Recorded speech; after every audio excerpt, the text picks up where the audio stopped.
The Locust Years. After 1940. By Luther J. Jensen. Produced as a learning tool, by Robert Rundle's Magic Words Through the Zodiac series. Which are sold through the Sacred Science Institute of Cosmological Economics. The Locust Years. After 1940. By Luther Jensen. Bureau of Economic Research. 112 West 9th Street, Kansas City, Missouri. Copyright 1940 by Luther Jensen. And there came out of the smoke locusts upon the earth, and unto them was given power, as the scorpions of the earth have power. Revelation 9:3. Table of Contents. Foreword. Chapter 1. Foreknowledge Sources. Chapter 2. The Great Pyramid. Chapter 3. The Bible in Modern Thought. Chapter 4. Biblical Prophecy for Our Time. Chapter 5. Revelation in Current Trends. Chapter 6. Cyclical Data on America. Chapter 7. The Locust Years. Other titles by Luther Jensen. Major Trends in American Economics, Market Charts, Astroeconomic Interpretation, Individual Income and the 1940s, and Inflation, Its American Portent. Foreword. The sleekly complacent age of individual freedom and pragmatical bigger and better tomorrows is shattered. Within less than a decade, the intellectual erosion in popular viewpoints has jigged from blind faith to disillusion, from fear to hope, and from enthusiasm to doubt. The world seems cockeyed. At least there is something haywire. Or the platform of tradition, established so vehemently in the 1920s, promising that all the evils of life were really myths for the gullible who refused to get in step with the new enlightenments of science, is weakened. And to find our poo-poo veneer, our inane illusion of unlimited prosperity, and the premise that everything is essentially good, turned upside down, has jarred to the vitals. This is no pliant of honey and goo to anesthetize for another dose of the uplift. Self-confidence and self-preservation in the pursuit of happiness require more than hope and optimism. The cheering and the gabfests, the flag-waving and the public witch hunts are good theater. But when we get kicked by the letdown of the final curtain, which always follows the latest opiate, the apocalypse of misery and fear strikes another crescendo. Where is this plague of enslavement and outrage against tradition leading us? Why does the tide go on, and when will assurances of stability appear? There are many answers to these questions. Virtually every field of human ingenuity is making an effort to eschew the mess. With chest thumpings of egocentric power threats, or the oily bait of profit dreams based on a galaxy of compromise perunas. One thing is sure. Few are they who appear to grasp the significance of the current unraveling of the skein of events. There is a destiny. And it is marching.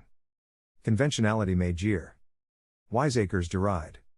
For the self-anointed, who presume to direct how masses of people are to think, are in a rage at the slightest suggestion that it is an untruth that man is master of his fate and captain of his soul. For all that this work had to be attempted. Not as the addition of another voice to add to the bedlam, and not as an excuse to ink up more good paper, but as a coordination of ancient signs and wonders with modern events, condensed into a form which presents a means of practical application. In my 25 years of diversified study and research ranging from professional theology to radiodynamics, with the keys to economic phenomena as the goal, the confusion of what is truth has been a continuous and ever-increasing observation. Relatively, Pontius Pilate was correct in asking the prosecutors at the trial of Jesus, what is truth? For in any attempt at a philosophy, what is truth is a variable, largely dependent on geographical, hereditary and environmental circumstances. Our individual, and group, thinking is persistently slightly or enormously different. A Taoist cannot accept the idea of Trinity the Hindu embraces. The sincere Marxist views askance the viewpoint of the capitalist. And the materialist is forever in a battle with those who attempt to define the spiritual. Perhaps the fundamental issue in the modern Babel of viewpoints rests on the apparent disagreement between what is called science and what is termed religion. We think of science as an exact statement of knowledge concerning some groups of subjects, a particular technique, or a certain standardized pattern of thought. Actually, science is a systematic examination and interpretation of experience.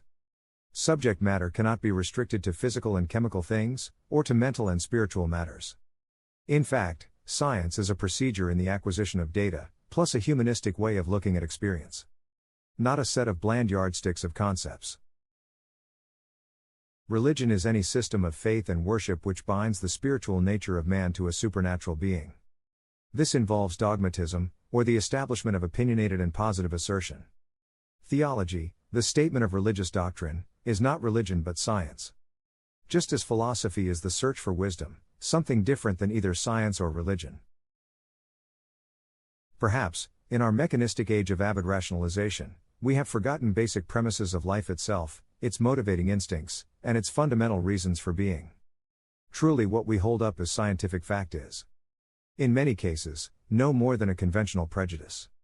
What we accept as religion often are no more than philosophical concepts of duty, patriotism, and a localized standard of morality.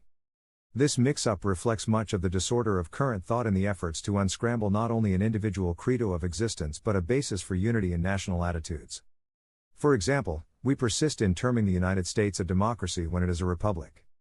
We call ourselves a Christian nation when the majority of citizens either question or deny the Bible as God's revelation, the virgin birth, and the resurrection. Behind the welter and crosscurrents of prejudices, misconceptions and terminology, and the diffusion of the basic premises which brought the Western world to its present state, rests an enormous fund of data that offers many apparent keys to current enigmas. It is true that much of this material is the source of widespread controversy extending back for many years in some instances. Yet it is true as well that many of the world's best scholars have devoted their entire lives to but small phases of the efforts. Nevertheless, so much of the data is veiled in such deluges of words. So much mumbo-jumbo of metaphysical hocus-pocus and prejudicial anachronisms, that a satisfactory coordination for practical use seems to have been viewed as an interpretative impossibility. At any rate, such an attitude is suggested even though I cannot agree. If there are obvious criteria, established through tests of time and events, which may offer no more than minor clues to the trend of the future, an effort at examination is mandatory. And if the data encompasses definitions of the future which are more than minor, it becomes of transcendental importance. Little enthusiasm accompanied the production of this work. It is a chore done out of a sense of duty and obligation. During the first half of the past decade, my published work stressed the signs of worldwide chaos, unprecedented in centuries of history, which were expected to converge in the period starting in 1938 to 1939 and not end until 1950 to 1953.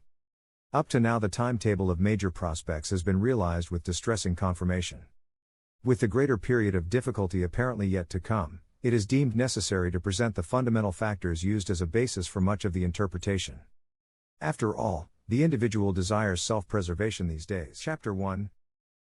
Foreknowledge sources. This is an experiment in the interpretation of prophetical indications of the next several years. In countless centuries of the past, dating as far back as 3322 BC, when the Chinese Holy Book of Divination, I Ching, first appeared, mankind persists in efforts to probe the future. In the records of all civilizations, from the Hindu and Chinese, the Egyptian, the Chaldean and the Hebrew, through the Muslim and Christian, religious and secular scholars trace humanity's interest in prophecy. But the past is dead. And today the past engenders more derision than respect. We hoot the horse and buggy days of a few decades ago. Bravo! Nothing is to be sacred with the exception of certain ideas or knowledge no older than Bunker Hill or the dear old tax-busting Boston Tea Party? Hasn't every public authority on matters scientific realized the greatest popularity by deriding the past with all its works and all its ways? A few years ago it was generally conceded that we must work for what we are to get. We must earn to save. And save to multiply and succeed. But the popular belief in this view changed. A lot of people found that it wasn't how hard you worked, but how hard you yelled. That governed what you got. And we are still toying with the idea that the more you borrow and spend, the better off everything will be. Yes, the past is a dead horse. That is, it is a dead horse for most people who prefer the blinding light of some sort of a new promised land. To others, who are in the minority, events of recent years continue to give jolts of questioning scrutiny, trepidation and apprehension. The trend of events marks a world falling apart. Nothing to equal it has occurred in centuries of time. The unthinkable and the impossible. The destruction of mankind's countless efforts of centuries crash into ruins within hours. All these strange things have been prophesied. And more are due to follow. But in this enlightened age of mechanistic attainments, the vast majority of people will have no truck with prophetic labels. At least publicly, All the right thinking grooves of educational goose-stepping see to it that thinking is confined to variations of reading, writing and arithmetic. We have become chained in the meshes of materialism, with little general interest in anything but gain, and means to forget the gnawings of unrest and the air of psychological defeat. It is possible that centuries of human experience offers us a way out of current dilemmas. Perhaps the past offers more than heredity. It is possible even that the past has forgotten much more than we can ever regain. In particular, the fields of ancient esoteric knowledge hold fruitful prospects of approach. These sources have always been withheld from the majority, of course, but relatively recent new findings and scholarship have both clarified hazy points and added to the veracity of the tenets involved. Sir John Herschel commented that anyone who enters into the study of a subject new to them will find not only that he has much to learn, but also much to unlearn. The first step is the need for a desire to loosen all hold on crude and hastily formed notions in order to allow unprejudiced admission of any conclusion which appears to be supported by observation. Individuality, for all its highly touted attainments, remains an elemental urge of emotions rather than reason. Any effort to learn is a commencement of that intellectual discipline which forms one of the most important ends of all science. But it seems very difficult to move further than the commencement stage in the effort. The emotions, and those persisting prejudices, are forever popping in to encourage our laziness. It is much easier to reject a new idea or premise without examination, than to go through the efforts of examination. For all that there is a minority in whom rests a desire for appeals to reason. Innate prejudices are disciplined, and arch for ideas is equal only to a truly deep respect for the many sources. Knowledge hidden within the past. The past holds a human heritage of prophecy which is enormous. Religious and secular history is almost a history of prophecy. In the major religions of world history, with their multitude of creeds and sects. In the secular and political trends of affairs. Or in the cycles of natural phenomena, prophecy and methods of prophecy are a persistent accompaniment. Out of the stream of history stand three civilizations which connect most closely with ourselves. We are part of one of them, Christian, and, through the Hebrew, hold a strong influence from the Egyptian in matters of morals, mechanics, and art forms. From the third, the Oriental, we have received much in economics, mechanical ingenuity, and philosophy. And likewise, we have received much from them all relating to prophecy. The achievements and attainments of ancient Egypt are only becoming significant to us in our day. Research, excavations, and the monumental efforts of numerous scholars have opened startling material before us. Perhaps the greatest Egyptian heritage we have is the obvious message contained in the design and portents of the Great Pyramid, the first of the 7 wonders of the world. Out of the Orient we have assimilated some of the vast store of philosophy and systems of morals from ancient times of high spiritual attainments. Our Christian doctrine savors strongly of the brotherhood of man ideals of Hinduism, while the Hindu Brahma, Vishnu and Shiva corresponds to the Christian Trinity doctrine. However, from the Orient, of Buddha, Tibet, and China, we have come only recently to grasp the philosophical principles of duality, principally because they seem so contrary to Trinitarian tenets and postulates in an older dogmatism. The basic premise of duality is an effort to approach ultimate reality as the creative basis and first cause of all things. In nature this duality is reflected in opposite poles. North and south, positive and negative, masculine and feminine, good and evil, night and day, etc. The manifestations, or laws, of nature are viewed as the expressions of the infinite. At the heart of the Egyptian and Chaldean philosophies rests virtually identical approaches. The keys, or the means of measuring nature's laws, are bound up in celestial phenomena, popularly misunderstood in the Western world of modern times as astrology. However, the general misconception of this field of observation is due to misuse and superficial prejudice. Actually, the keys to prophecy found in astroscience present one of the most fruitful sources of scientifically sound methods of interpretation. Our own Christian civilization has an extraordinarily full fund of prophetic literature. Its principal source, of course, centers in the Holy Bible, and the broad background of Hebraic writings from which Christianity grew. However, it is not separate or distinct from either the Egyptian or the Oriental influences. Hebrew literature reflects distinct effects of the Egyptian, particularly in the Old Testament, while the New Testament parallels ancient Oriental precepts. In fact, there are numerous verses in the New Testament that are word-for-word parallels to verses in holy books of the Orient. To the observer, the galaxy of material, Christian, Egyptian and Oriental, intertwined and paralleled as it is, presents more than a mere coincidence. Things of such magnitude cannot merely happen. It follows that there is contained in these combined works the manifestation of a supreme intelligence who is not only the God of the Hebrews, or the Methodists, the Roman Catholics, or the Taoists, or the Hindus, but the divine ruler of the universe. Also, that in infinite wisdom the strange phenomena on the face of the earth, known as man, with the body of an animal but an intelligence unlike any other form of animal life, is evolving a clear plan of destiny, or purpose. He is working out the skein of divine will, a will which not only has a purpose long conceived, but is revealed to those of his people who will hear and see. But, as every action must have a reaction in nature's law, so man's destiny is a combination of the positive and negative, the good and the evil, the pure and the debased. As fine steel is impossible without the purging of raw iron, so man cannot attain his ultimate reality until life is purged of evil, of debasement, the selfish, the negative, etc. And it seems apparent that mankind's evolution has been a surge between the forces of the negative and the power of the positive. Good versus evil, infinite wisdom versus satanic brute force. To trace man's destiny, we can only attempt to search for the keys in any possible divine revelation and natural laws. Our examination is now confined, not to personal hopes or the prejudices emanating from personal prejudices, but to these apparent keys of prophecy which involve ancient wisdom and celestial phenomena. They are divided as follows. A. The Great Pyramid in the light of its mathematical coordination with astronomical data and historical events. B. Those prophetical sections of the Holy Bible which appear to coordinate completely with the current epoch in which we live. C. Celestial phenomena and its peculiarly consistent coordination with major events and changes in political, social, economic affairs of the world. For our present purpose, much theory must be avoided in all of these departments. However, there is a vast fund of published material at hand for the reader who desires to go further for himself into really exhaustive study. Our object here will be to merely examine the data which has resulted from a long period of selection, in an effort to form a basis for a practical interpretation of the prospects which are converging upon us.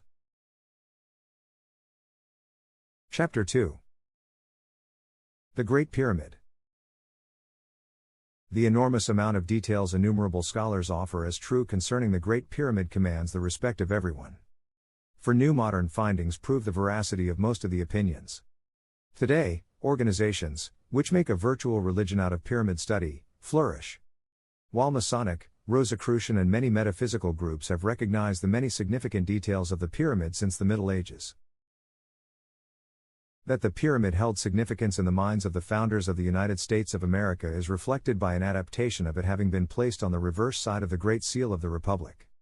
Its importance is stressed in several places in the Bible. One statement is very pointed. In that day shall there be an altar to the Lord in the midst in the land of Egypt, and a pillar of the border thereof to the Lord.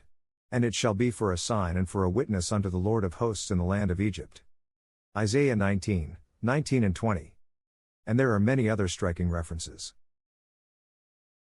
The exact date of building is not uniformly accepted by most notable authorities. It was hardly started prior to 3344 B.C., because of the astronomical data it reveals. The generally accepted date when the building was started is 2644 BC. Although others insist that 2200 BC is correct with completion in 2170 BC. Or 2144 BC. Its location is very definitely not mere chance, but at the 0 degree of the sign Taurus in the signs of the zodiac, not constellations of the present day. In terms of Greenwich, it is latitude 29 degrees, 58 minutes and 51 seconds north, longitude 31 degrees, 9 minutes east, on the eastern edge of the Libyan desert adjoining the Sahara. It is one of 38 pyramids west of the Nile River which were erected between 2700 BC. and 1800 BC.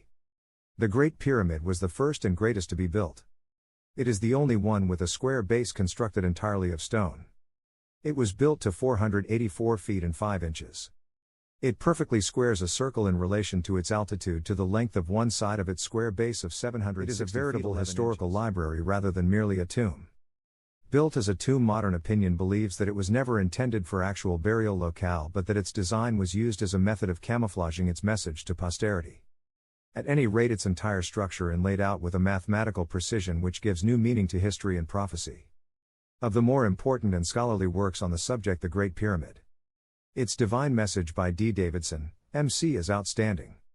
Others of importance are A Miracle in Stone by Joseph Assis, D.D. The Mystery and Prophecy of the Great Pyramid by Charles S. Knight. And the Trilogy by Morton Edgar. The Great Pyramid, Its Scientific Features. The Great Pyramid, Its Time Features, and the Great Pyramid, Its Spiritual Symbolism. The vein of the latter is the extraordinary work by Paul Brunton titled Search in Secret Egypt, which has been reprinted recently by Duttons. We cannot take the space to reiterate all of the factual data surrounding the design or plan of the Great Pyramid.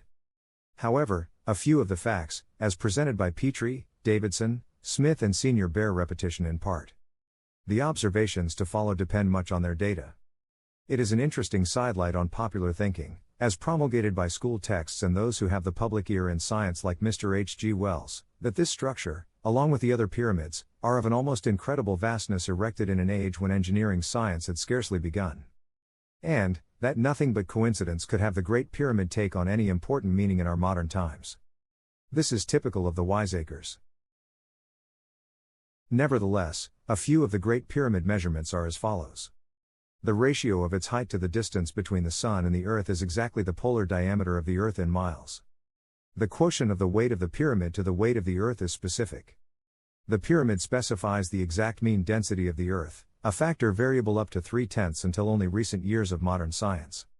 The length of what has finally been settled in modern times as the solar year is shown in the pyramid in no less than 6 ways and in 4 different units of length.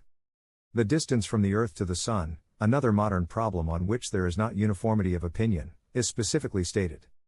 In addition, whoever planned the pyramid incorporated, in at least 4 places, the exact length of the precession of the equinoxes, and also reflects knowledge of the art of squaring a circle in practice and in theory. But many authorities continue to say it is all coincidence. See the chart on the next page. Despite the opposition, something which is dissipating very rapidly in recent years since the pyramid prophecies are proving themselves against every attack, the enlightened view today is veering to the attitude that whoever designed the pyramid knew that in many centuries after his time materialism would crush knowledge. He also knew that a time would come when humanity would be faced with extinction through degradation, evil and suffering.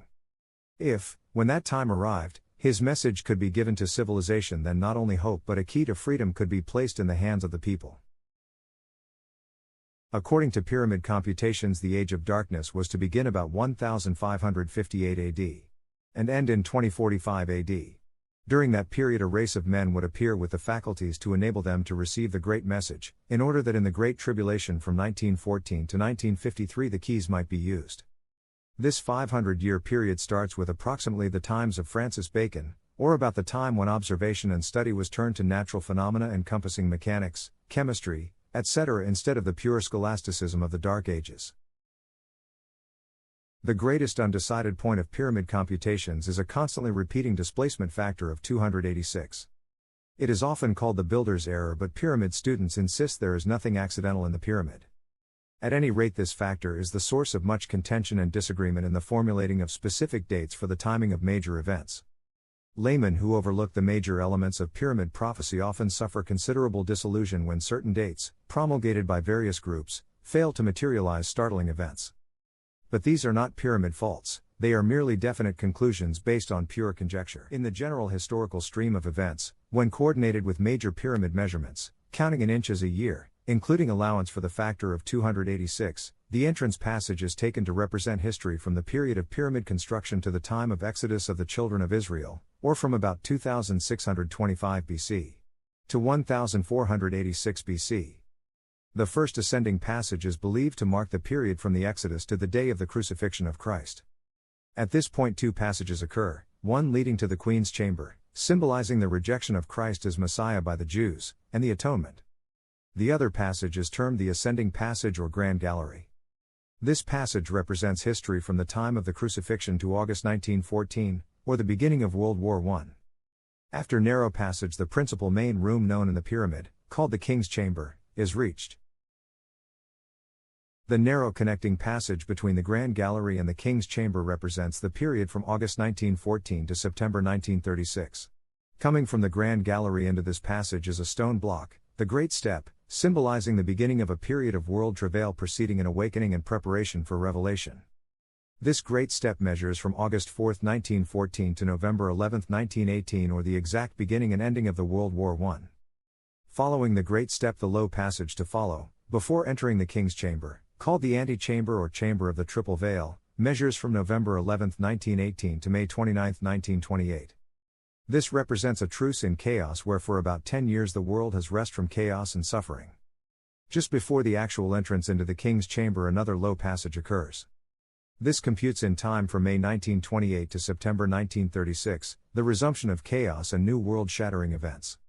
After September 1936, when the king's chamber is entered, marks a transition out of economic depression into a long period of grave and serious efforts at readjustment in world affairs. The first epoch of this period extends from September 1936 to August 1953 as history, measured in time, moves across the floor of this huge room which is called the Hall of Judgment, the cleansing of the nations, the presence of the Master, etc. The recognized significance of this latter period is accepted by interpreters as marking the end of the age started with the period of crucifixion amid the travail of death, destruction and the efforts to establish the foundations for a new and entirely different type of epoch to follow. The destruction period figures from 1936 to 1953, the foundation for a new age, developing the basis for the kingdom of heaven on earth, is to begin in 1953 and proceed rapidly until the end of the computations in 2045 AD. Many astonishing parallels between pyramid measurements and world history are not confined to dates and events alone. The same general timing and forecasts are concurred in by biblical prophecies and major astrological indications. Further on in this discussion some of these parallels will be developed.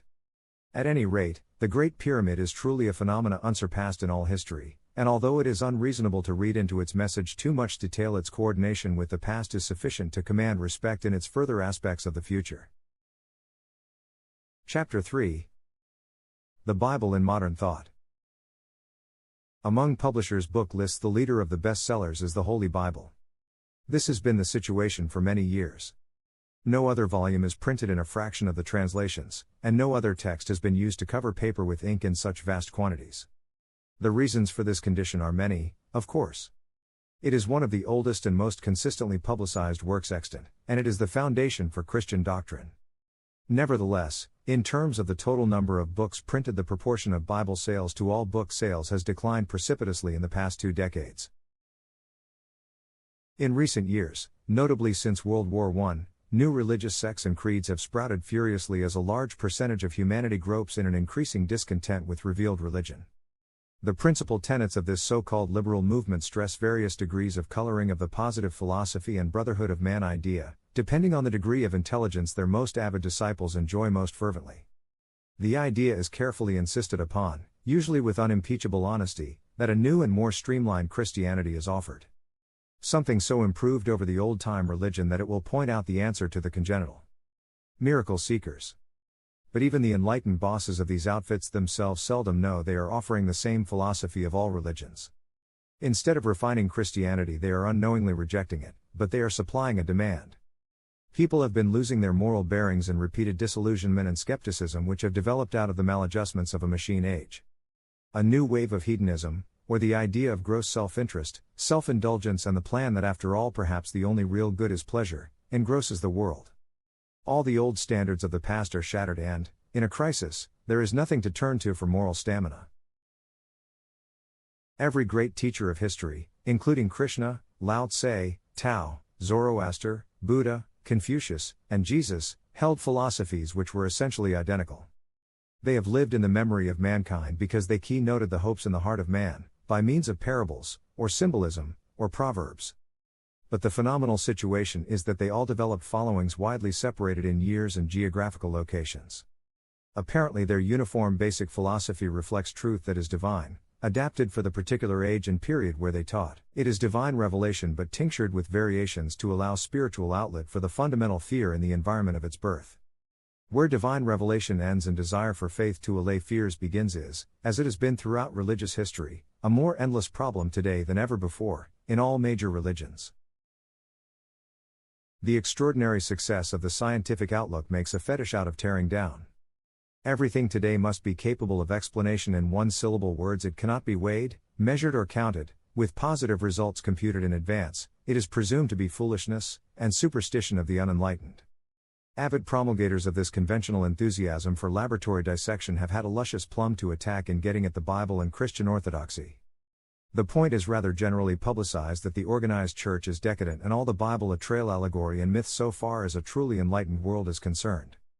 The whole basis of the old faith is in a tailspin. Is there any further and more obvious reason why cultism and sects have sprouted so avidly?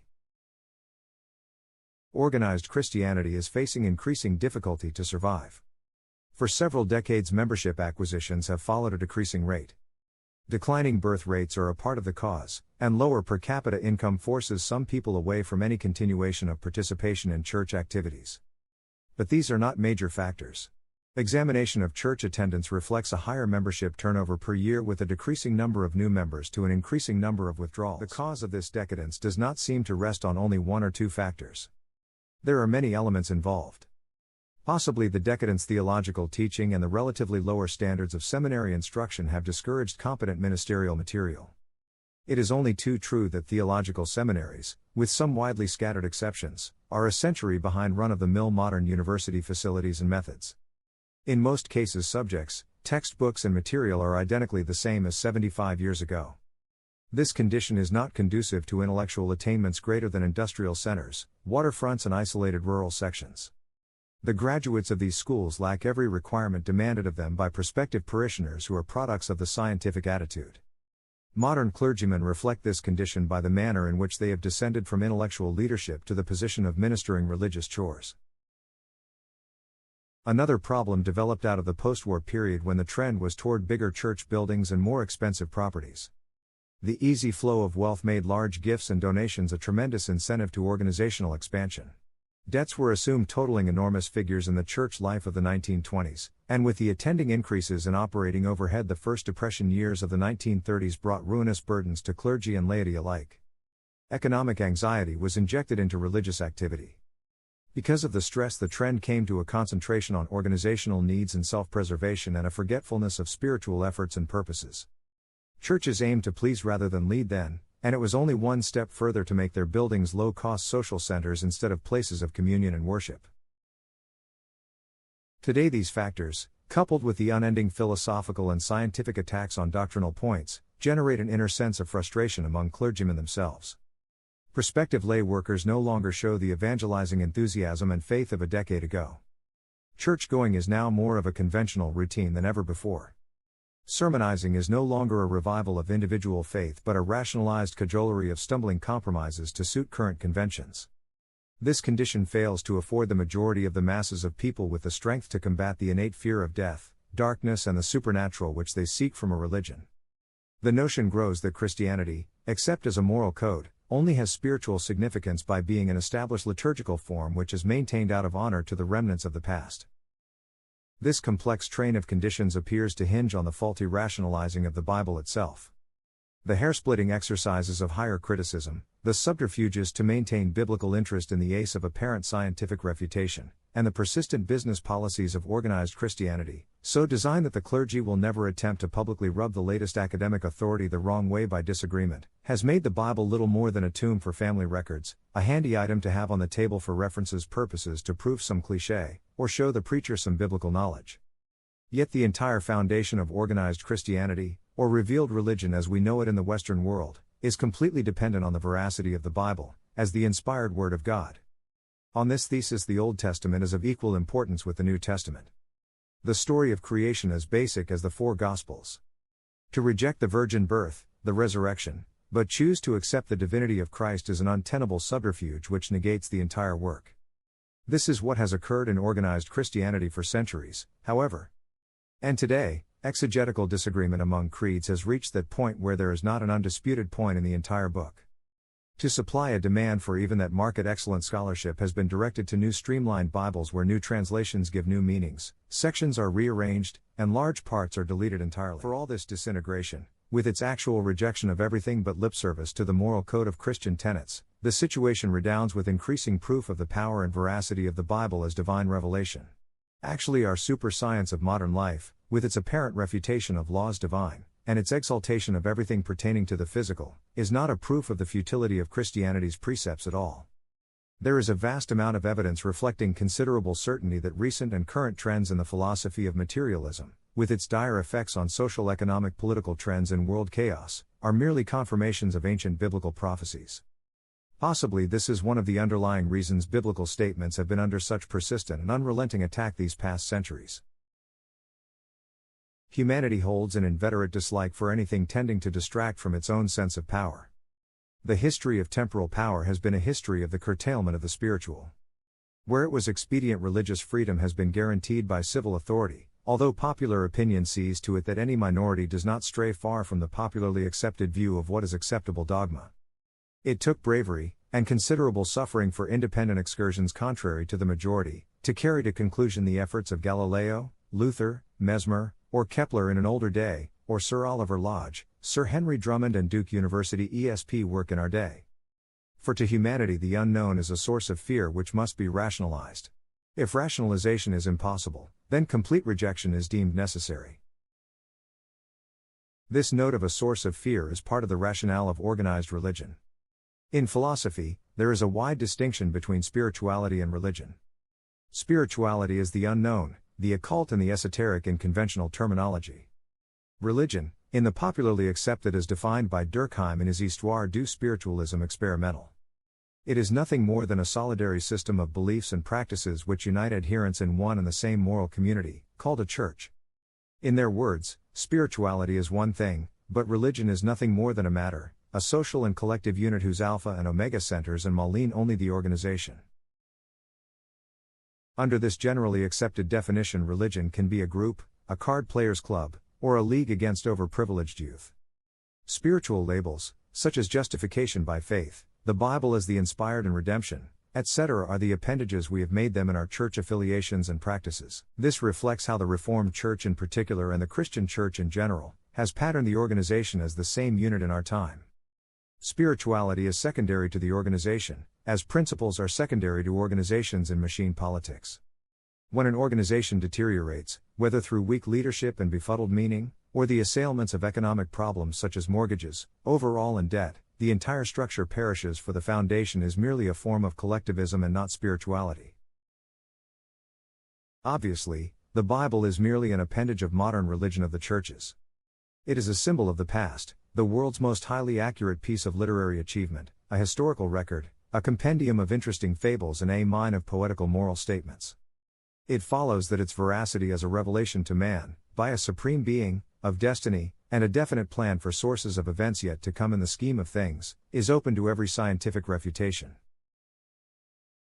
This denial of the existence of any divinity revealing it all through the Bible is the pivot point of modern organized religion. No matter what might be the variation between rejection or acceptance of biblical statements, some of the world's best scholarship has given us a heritage of broad material on the book. Innumerable statements throughout the Bible doctored it so well that the student of exegetical effort cannot fail to be enthused over the indications. It is particularly apropos our times that an exceedingly interesting coordination of part of the more salient data is aligned into a form which appears of immediate and practical value. The coordination with other prophetical sources is sufficient to warrant more than a casual re-examination of the entire Bible from the standpoint of its once reassuming its place as inspired word, rather than merely a great piece of literature of the past. Chapter 4. Biblical Prophecy for Our Time. The popular idea has grown up over the years that God is a person who stalks the universe as a combination of judge, jury, benefactor, or an executioner in ceaseless forays out of a place called heaven. The Bible is viewed, with this conception of deity, as being no more than a historical record of a few God-fearing people who lived centuries ago in a rather segregated section of the earth. Their record, the Bible, is assumed to consist of an aggregation of books and manuscripts taken from Hebrew and Greek literature, handed down to us as good writing, important historical data, and textbook of moral principles suggestive of contentment and success in living. So it is that controversy has raged, scholarship has disagreed, and we are at that place where spirituality is diffused. With religion a matter of emotional viewpoints subject to changes as convenient as selecting a new suit. But the importance of the Bible record rests on more than literary and historical foundations.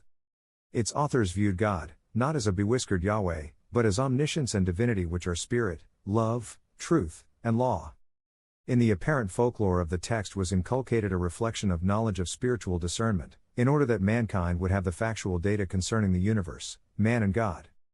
However, the majority of people fail to grasp the significance of the message, both in the general refutation of doctrinal points and the broad canvas of progressive prophecies applicable to us today. Covetousness, fear and jealousy of a world gone mad leave little time and no energy for what are being viewed as unimportant or doubtful spiritual discernments. It has appeared more efficient and modern to ignore the all things, the all-wise and the eternal or omnipotence which manifests its power through natural law to shape the destiny of humanity. It is easier that way, and strange though it seems, it was destined that way. The greatest appeal of the Bible story from earliest times has been the idea of heaven as a reward of getting what is denied us in life. Human hopes are attracted to a distant time and place where all equalities will be balanced.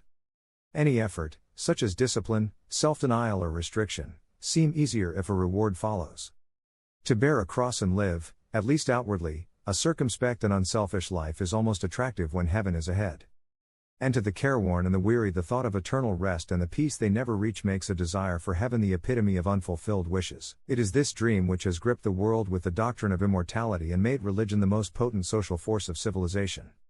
And with immortality is the idea of millennium, to precede the second coming of the Lord, when God would illuminate his followers gradually from complete ignorance to perfect knowledge. However, schisms and dogmatism have befogged the original tenets of this prospect until orthodoxy is an endless debate over definitions of the hereafter, and the Advent. All the early Christian scholars, until political expediencies made it profitable for the organized church headquartered at Rome to cook up a territorial deal with Constantine, held that the promise found in Revelation 20 was a literal resurrection to occur immediately before a personal reign of Christ on earth. Since the time of Constantine, when organized Christianity entered the realm of secular or temporal authority, opinions have clashed into three basic schools of thought, however. The first group is the rationalistic attitude which prevails today and originated from Jesuit exegesis in the 16th century.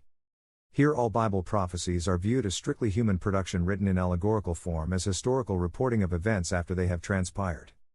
The entire first 6 centuries of the Christian era are included in the scheme, with the downfall of the Jewish nation and the old Roman Empire completing the pattern and then making Nero the Antichrist. The second group arose out of the corruptions of the Roman Church during the 11th century. It included the followers of Wycliffe and Huss, and from their interpretation came the enthusiastic faith which brought the intensities of conviction during the Reformation of the 16th century.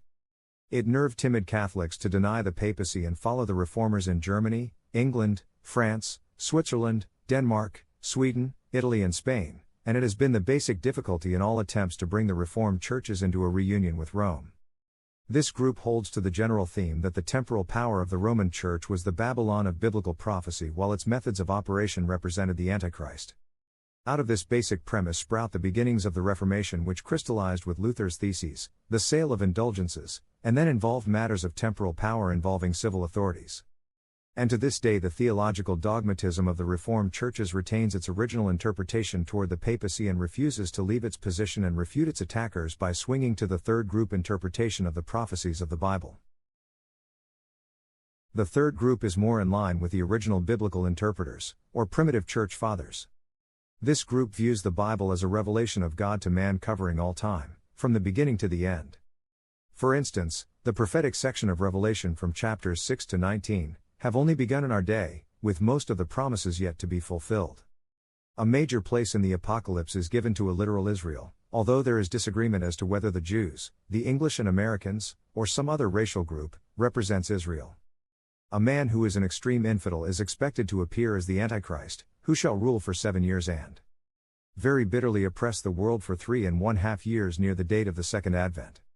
And the state of organized Christianity today, with its materialism, its anemia resulting from the blood-stained heresies of doctrinal hocus-pocus that would probably fail to recognize Jesus of Nazareth if he appeared before it today, and its lip service to the Bible as the divine revelation, is viewed as prophetical fulfillment.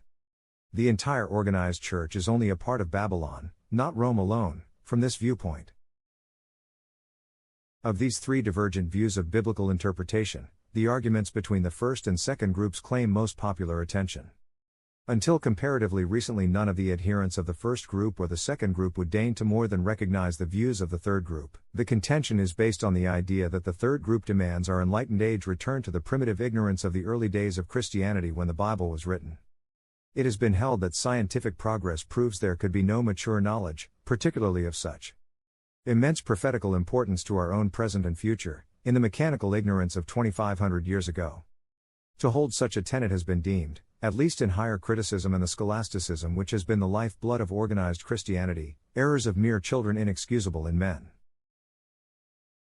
Nevertheless, members of the second group have swung over the third group in theological evaluations.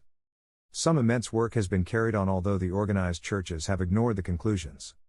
Sometimes with the ferocity of hate which seems particularly indigenous to religious doctrinaires.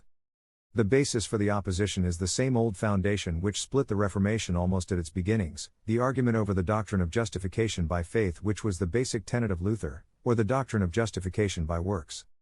As all Protestantism except the Lutheran Church holds to the latter, while the Lutheran Church stands unequivocally on the former, it is impossible for other than Lutheran scholars to grasp the significance of the third group interpretation. And this reflects why biblical prophecy has descended into the realm of popular superstitions of the past. And it explains why higher criticism has flourished until every tenet of the Christian scheme has been explained away and rationalized into the hazy mist of disillusion, doubt, and the apostasy of the organized churchianity of today. Scholars of the third group of interpreters correlate the biblical books into an immense chain of prophecy covering approximately 25 centuries of time. All the major and minor prophets of the Old Testament are viewed as interrelated and, in turn, they are directly related to the Revelation or New Testament books. A tracing of all the details obviously is an enormous task which has no place here. In order to get down to the basic skein, applicable to our practical use, we can no more than examine some of the major elements of this prophetical pattern. The salient data is found in the book of Daniel, the words of Malachi, the four Gospels, and Revelation. Herein is a skein of connected time factors and events offering a complete web of continuity. In Daniel, the prophecies cover the time from Nebuchadnezzar, 606 BC, to the resurrection. In Malachi are the portents for the church, its broad revisions to come, and the establishment of universal peace which follows. In the Gospels are the 12 signs which will appear to herald the end of the age, and in Revelation is the portent of the militant kingdom on earth. Astrological time factors coordinate with scriptural units of time as precisely as they do with pyramid measurements in timing events. The element of error in concluding actual calendar dates comes from the problem of whether the time factors are to be measured by the calendar year of 360 days, the lunar year of 354 days, or the solar year of 365 and 1/4 days. At first glance this difference may not seem important, but a little computation with calendar dates, back 25 centuries, reveals a possibility of error extending to between 75 and 100 years. However, in all human knowledge, time sense has always been related to a cycle averaging 360 units. Esoteric philosophy has proven the power of the division of a circle marked as 360 degrees. The Earth's orbit, although 365.25 days in length, related to 360. Just as the Moon's orbit, which is repeated 12 times each year, divides the months into an average of 30 days each. However, in actual practice since the Taurian age over 5,000 years ago, and through the Aryan age which followed to the Christian or Piscean age dating from Christ, calendar adjustments have been constant. 12 revolutions of the Moon gave 10 to 11 extra days each year, while the Earth's orbit left 5 and a quarter days extra each year. The Hebrews merely added intercalary weeks or months. However, the observations of Ptolemy did much to establish an authoritative basis for computation, although it was very slow progress until the time of Kepler, so it is difficult to translate Bible terminology into exact calendar time which is specific to exact months and days now. Nevertheless, the general approximation is conceded as follows, based on solar years. The biblical symbolism is that a day is a year, a week a period of 7 years. A time a unit of a week of weeks of 360 years, or 2,520 years. The Hebrews divided the period of 360 years into 10 periods of 36 years each. A week of periods, 7 times 36, is 252 years, or 1/10 of a time of 2,520 years. Likewise 7 years means 2,520 days or 2,520 years. Further, the period of 2,520 is halved to 1,260, just as having 7 times to get 3.5 or 40 months, or 1,260 days are mentioned. Also, 70 weeks are a week of years or 490 years. Daniel's prophecies are viewed as covering a time of 2,520 years.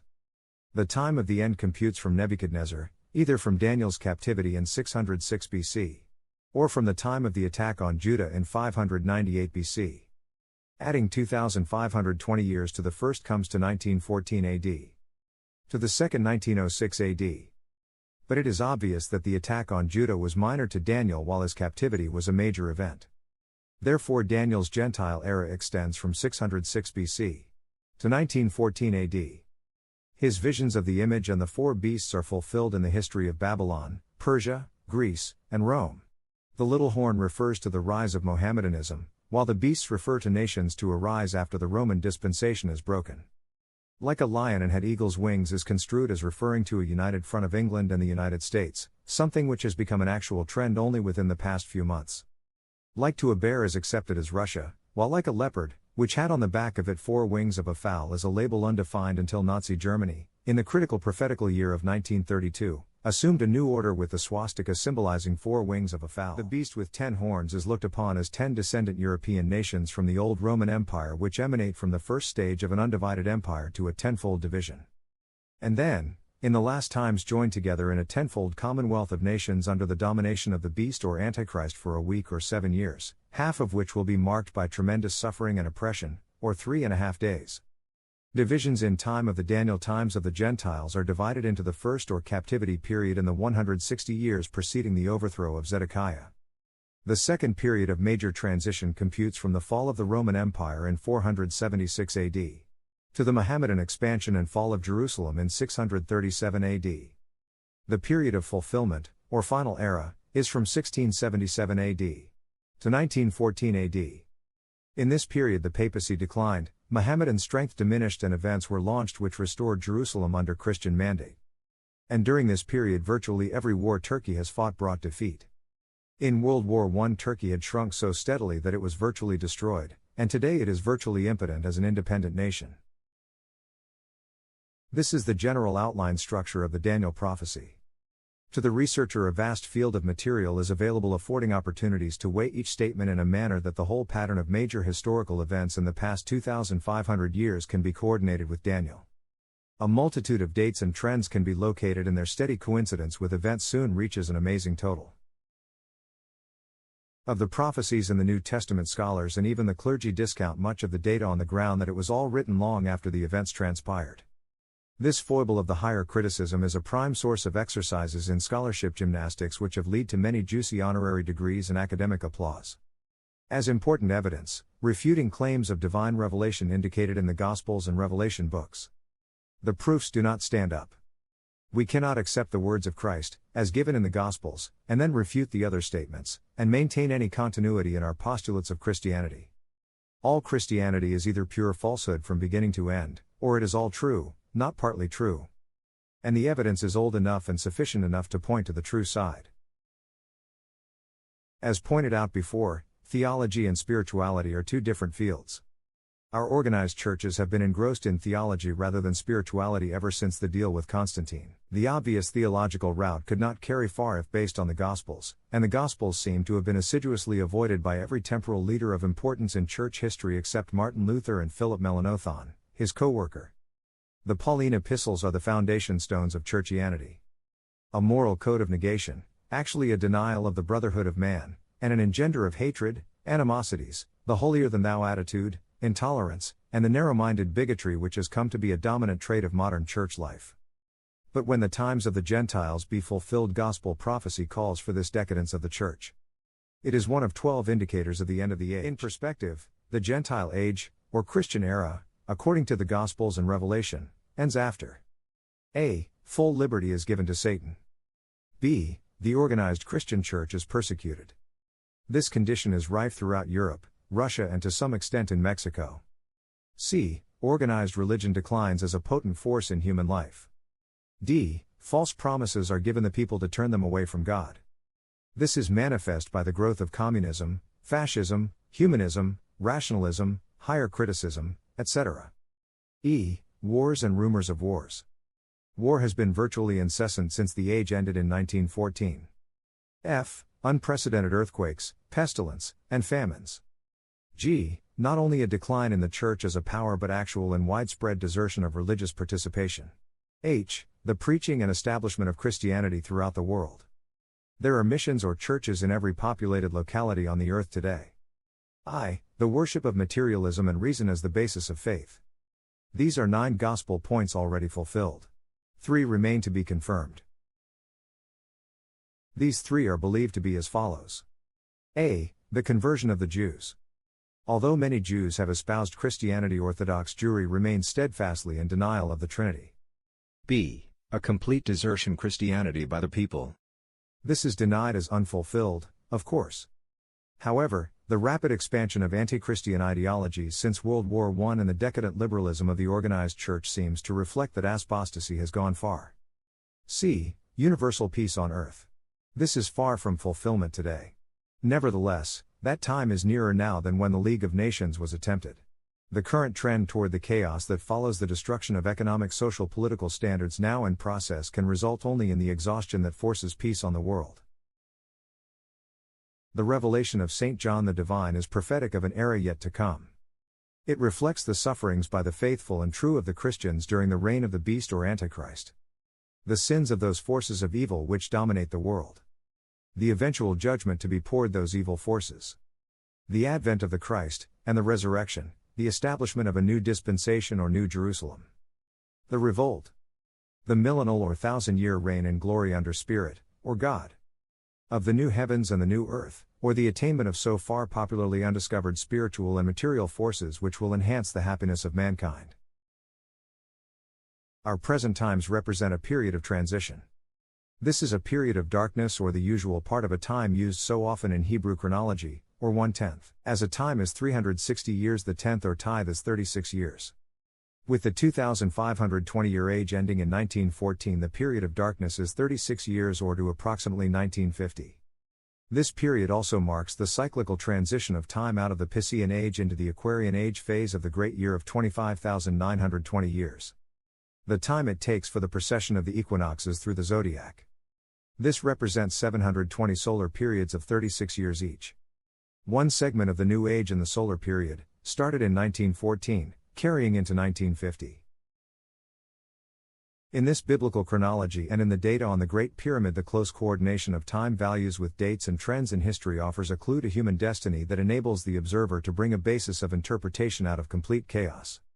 Of necessity, hardly more than fragmentary outline data has been attempted here, for we must get on to some conclusions of practical value in the immediate conditions surrounding us. But the signs are apparent that world chaos has a meaning, and if we can subtract from that apparent meaning data which will lead us to greater happiness, increased faith in ourselves and our purpose, and more assurance of self-preservation, the efforts of generations and centuries will not have been in vain. Revelation in current trends. For a hotbed of controversy, there is nothing to equal a consideration of the meaning and position of the apocalypse. Formalists are ceasing to even consider the problems involved. Most dogmatists can be sent into an immediate rage as soon as any postulate is intruded which is not in conformity with their ideas. At any rate, here is the book that is used as a proof that all the portents of Christianity were fulfilled long ago, while the same book is used as the basis for clues to the future. Those holding the first view quote as supports for their position a wide range of theological authority, including Luther, who lacked enough of a perspective of the broad canvas of history to cope with the intricacies of St. John the Divine and the modern methods of destruction. Nevertheless, the essential disagreement of theological authority is a doctrinal situation which can be tossed out the window, at least until some examination has been given to other data. Current views which disagree with theological authority extend to areas beyond established theology of organized church dogma. The thinking generated by a sincere search for truth, rather than the fetish of adhering to tradition, seems to be the incentive, something peculiarly resented in religion. Be that as it may, some interesting conclusions parallel the biblical allegory of Revelation, in this drive of experimental translation. While the book of Revelation, written by John, a prophet of Ephesus, to the 7 churches who were burdened by sharp attacks from the state, is accepted as epistolary, it is really not an epistle but a major apocalyptic statement. In it is all the symbolism of ancient Osirism employed so completely by Daniel and other prophets. Its divisions of 3 major visions are the promises of the splendors to attend the attainment of the kingdom of God among men. A century ago, fantastic interest raged in religious circles over conclusions that the second coming of Christ, and the physical end of the world, were at hand. The Dunkers, the Seventh-day Adventists, Quakers, Unitarians, Methodists and converted Jews, with many others, carried their confidence in a world's end to veritable extremes. Many people gave away all their possessions. A sermon was preached on the impending doom to the House of Representatives, while many people garbed themselves in shrouds awaiting the judgment. Since that experience, religionists are chary about revelation, even bending over backwards to avoid any suggestion of the subject. However, this is an experimental interpretation. We lack any purpose which points to setting up postulates merely to build a system. Our examination evolves out of possibilities that are developing through parallelisms between the modern stream of events and the revelation pattern. Perhaps these possibilities are mistaken conjecture, as only time can prove. On the other hand, perhaps they may become actualities, with frightful consequences to those now living who have failed to consider the signs of the times. Popular thinking, even with the extraordinary efficiency of modern news services and the great number of daily newspapers, is not gripped with the enormity of what has occurred in the world in the past 25 years. The promises of a utopia in a more abundant life are so deeply ingrained that European tragedy is much the same sort of impersonal horror tale we have been reading in our pulp thrillers, and seeing on our film cathedral screens, for 2 decades. We shiver, but it is the comfortable emotional shiver from the viewpoint of impregnable safety. Yet, according to a statistical analysis under the direction of Pia Sorokin, Harvard University proves that the past 25 years the bloodiest period in all history. There is something more to our era than just earning, eating, living. The terminology of St. John in Revelation is extremely symbolic.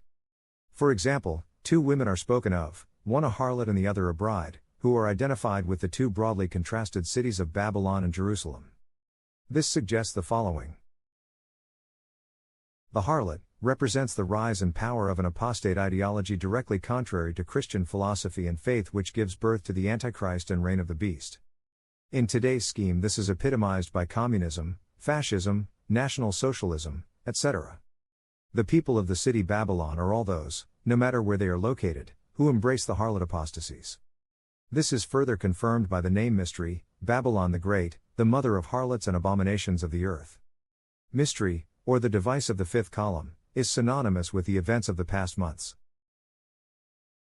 The bride is that force which is striving to establish the brotherhood of man promised by Christ as the means to attainment of the kingdom of heaven is within you, and seek ye first the kingdom of heaven and all these things shall be added unto you.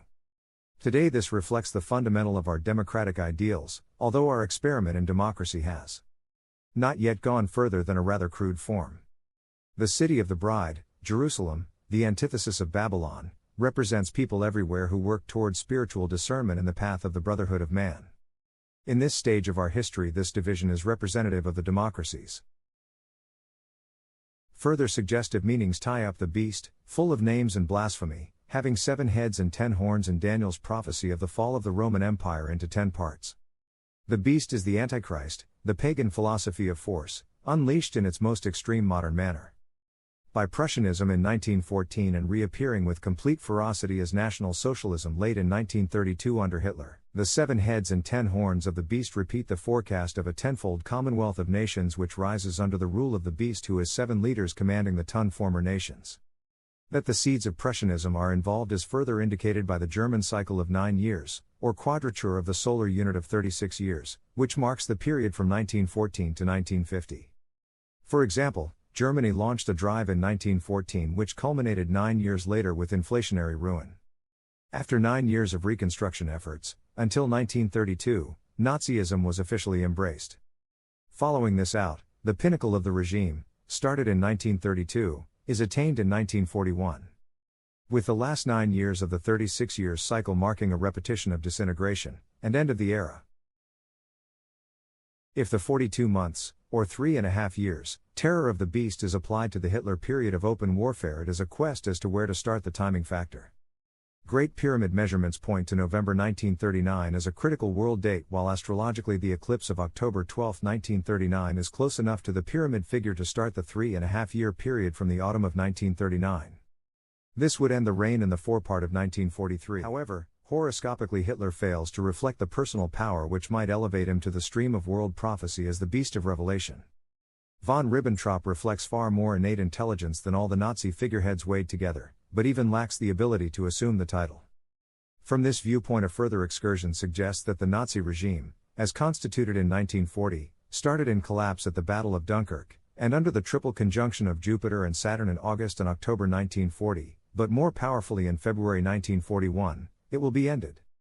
Following that end, when Hitler falls and the powers behind him conjure up a new front man, the pattern will open to start the 42 months beast reign, by an even more extreme form of domination and force.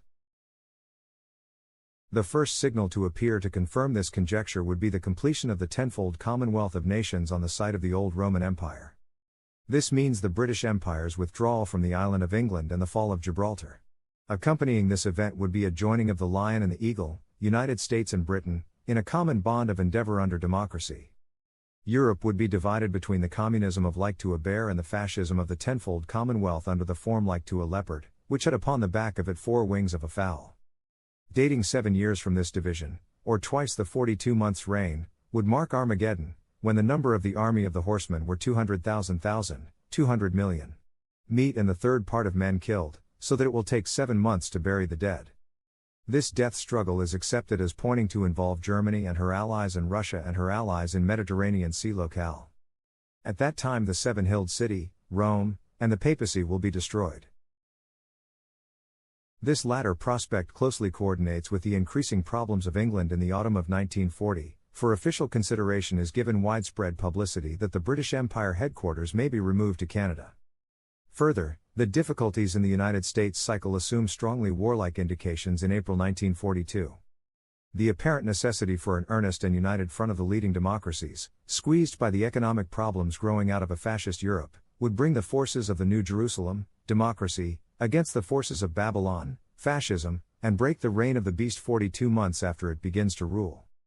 In the meantime, events themselves must confirm or refute all or part of this conjecture. The point of importance is that the prospects of the fulfillment of the ancient prophecies of the Great Pyramid and close to 1/3 of the entire Bible are more probable now in our time than in any period of the past 5,000 years. Although it is impossible to more than skim the surface of the vast amount of data available, as attempted here, it offers a springboard for a more complete perspective of world destiny, and a possible addition to the meaning of modern life for all of us. Cyclical data on America. The trends in political, social and economic thought and procedure, which have steadily matured in the past decade in the United States, crystallized into precise differences of opinion in the national political campaigns of 1940. The country divided into 2 major camps, distinctly further apart than at any time since the Civil War period. Within this major division are sectional differences which mount to a tremendous number of lesser divisions. As the greatest melting pot of racial, language and human heredity the world has ever witnessed, our national absorption of foreign populations since the Civil War afford potentialities which are unique in history but critical to us as a unity. No comparable crisis, such as plagues the world today, can be used as a parallel or aid which might produce a precedent of procedure to cope with the condition. We are literally on our own, with our all at stake, for unity is but a dream. The gravity of the situation has been inculcated, to a considerable degree, by the events in Europe since the fall of the lowlands. Of those of us who have several generations of forebears reared on American soil, and whose forebears before them came out of free peoples on other continents, the past decade of attacks on American tradition has been a heartbreaking disillusionment. For the majority, who by law dictate how all shall live, reflect the intrusion of ideologies which have been the potent poison of European collapse. In the tradition of tolerance, and the efforts at compromise, much of the minority have followed the majority in the hope that right will prevail. But now there are signs that problems are increasing, instead of diminishing, and the question of future probabilities is paramount. It is impossible, and fruitless, to presume to make any attempt at a complete definition, by fact or fancy, of all the ramifications intertwined in national destiny. Nevertheless, certain elements appear to be sufficiently defined to warrant at least a cursory examination. They appear basic in that national trends and psychology are involved. At least they are pregnant with important perspectives. These elements are as follows. 1. The American 84-year social economic cycle. 2. The American 20-year political cycle. 3. The major inflationary cycle, and 4. The business cycle. Many original and detailed discussions on the technical basis of computation, and the historical parallels, have been issued by this writer during the course of the past decade. Repetition of that material is superfluous here as many of the titles are available from the publisher. For the sake of cohesion, it is hoped that references to some of this former material will be accepted as necessary, but only to maintain clarity and continuity to the data which has gone before. Any discussion of trends, whether social, political, economic or philosophical, in these days invariably resolves itself into strictly partisan classifications. By some strange quirk of human psychology, the status quo, whether good or bad, is blamed on authority, events or the saturnine machinations of a particular or mythical group. Years of daily observation, coincident with the pressure of responsibility and real down-to-earth problems. Of daily decisions, involving market operations and situations where major issues concerning individual and international matters of broad scope were involved, refute the actuality of any supreme intelligence of leadership. There is something beyond human ken or power which overshadows all the purposes and will of man. It is something which dazes those who seem to have unlimited power to steer things in any manner in which they may choose. Whether leaders, or the individuals lost in the mass of people, a destiny seems to shape the pattern of trends and events in spite of the efforts against it. For no other reason can we view the present as resulting from the work or the efforts of any individual or any group. Destiny and cyclic law are no respecter of persons. The stewards of our leadership aid or delay destiny, but they do not appear to cause it entirely by themselves. I realize that this unconventional view is anathema to our tradition, and actually antisocial to many people. Nevertheless, in order to avoid an excursion into philosophical sidelights, tincture this attitude with the suggestion that a middle ground exists between the premise of free will and the idea of karma or unavoidable destiny. Accept that man, as an individual, is held in certain limits which work out to specified trends, although he does hold the power of free will up to a certain degree, but he is limited in that free will in another degree. Any realistic examination of experience proves this premise. That my observation persists, to include national and world affairs and trends, is reasonable, for it carries proof. Our first factor, the American 84-year cycle, was presented in the monograph Major Trends in American Economics in 1934, and the technical indications were detailed. In brief, it was pointed out that every 84 years in American continental history had developed a new cycle of social, political, economic change.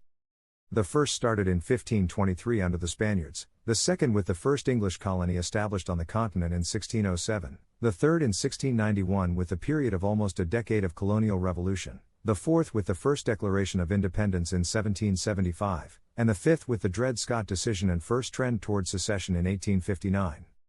The next major period of change is due in 1943. The first Declaration of Independence in 1775 marked a beginning of revolution and the revolt that resulted in the freeing of a continent. The secession started a trend which resulted in the freeing of a race. The next epoch, beginning in 1943, points to the struggle for freedom of the individual. Cutting back to the revelation of biblical prophecy, presented in preceding pages, this assumes significance, if it is true that biblical prophecy computes to the domination and reign of the beast in the early 1940s, between 1942 and 1945 marking a time to end the 42 months period of the present warfare. At any rate, the portend of both civil and foreign problems, assuming revolutionary proportions, attend the cyclical situation on the North American continent from 1943 until 1947. Reading into comparisons of the indications that timed the 1859 to 1865 period of American life, with the 1943 to 1947 period, the former can be labeled as a struggle that had its foundation in the following: complete refusal of compromise, sometimes called false pride or plain bullheadedness, Saturn in Virgo, delusions of financial domination and loss by force, Neptune in Aries, and haughty pride and self-opinionated esteem which places the fetish of honor before practical realism, N.B.S. There are numerous other factors which the finest Virginian ever grown has impressed on during 2 decades of marriage, but let's hold to basic causes. In the light of these factors, and the data of the 4-year Civil War as a whole, the cyclical portents for the period between 1943 and 1947 transcend the rebellion in a manner that make it 1859 to 1865 no more than a Sunday picnic in comparison, at least so far as basic causes of importance are involved. Beginning in 1943, the cyclical portents are for animosities based on the rights of the individual, his refusal to cooperate because of distrust, and the existence of ulterior motives against him. This condition infects nations, Neptune in Virgo, just as it affects groups, ideologies and individuals, Saturn in Gemini.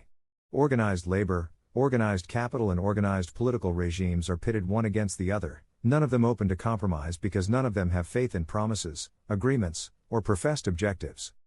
The crux of the matter are earnings, earning power and costs, and the inability to arrive at a balance of supply and demand in production costs and selling prices, working efforts and earning power, production with assurances of liquidation, demand without assurances of justice, Jupiter in Cancer.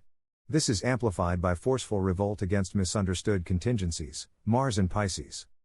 Perhaps this interpretation is general, perhaps it lacks specific details, and possibly it is too hazy.